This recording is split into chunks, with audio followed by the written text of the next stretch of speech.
Ne si bashki nuk kemi asnjë lloj njoftimi zyrtar nga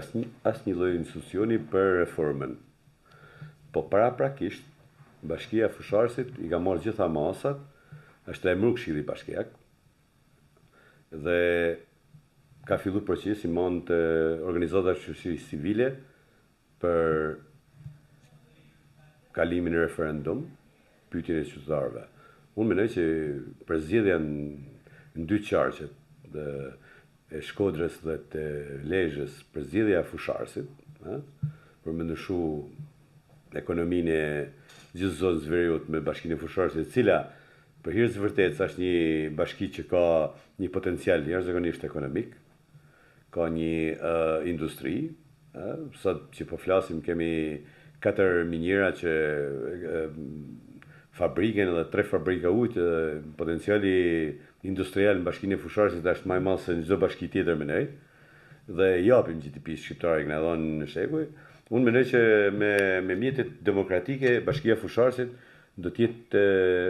ndër bashkitë që do dalë zot vetit, dhe mendoj që këtu do lëbojmë shumë dhe me institucionet ndërkombëtare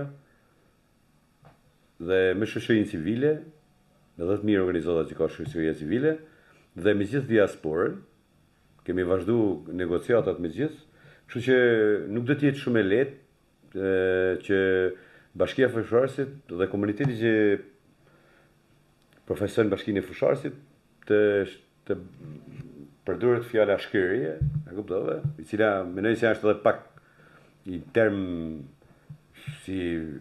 i papranueshëm edhe për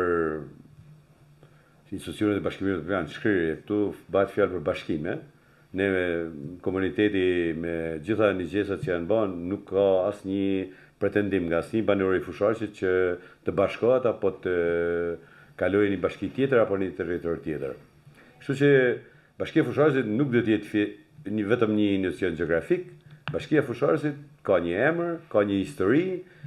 i ka dhënë GDP-s për 120 vite me radhë, ka qenë potenciali më i fortë në veri për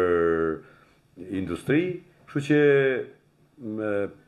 i baj thirrje gjithë deputetëve djathtë të majtë në gjithë, edhe partive tjera në parlament që mos ta votojnë, dhe mos të jenë fatet e Bashkisë Fusharësit në dorën e 10 deputetëve apo 20 deputetëve. Kjo do të ishte fundi i demokracisë.